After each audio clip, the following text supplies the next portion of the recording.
The current update on Gaza reveals that a fragile ceasefire is still ongoing between Israel and Hamas. But tensions remain high with continued disputes over the return of deceased hostages.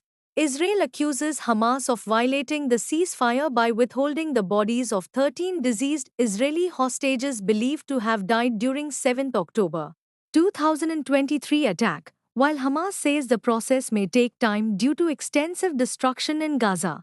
Egyptian teams and equipment have been deployed in Gaza to help locate and recover the remains of Israeli hostages. Israeli Prime Minister Netanyahu has condemned Hamas for this violation and plans security discussions in response.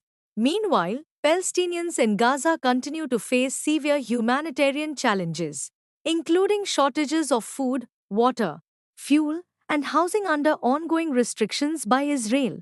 Despite a partial easing of aid under the ceasefire, Palestinians returning to northern Gaza are endangered by unexploded bombs causing casualties, and many bodies returned have shown signs of torture and disfigurement. Aid organizations are prepared for deployment, but their participation is complicated by political and security concerns, especially regarding the role of UNRWA, which Israel banned from the territory last year.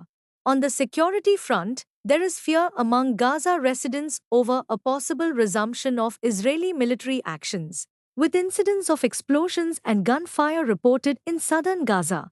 Israeli leadership emphasizes independent control over security policy and has not sought approval from the US for military responses. The humanitarian situation remains dire with ongoing efforts to clear unexploded ordnance and aid communities amid the devastation.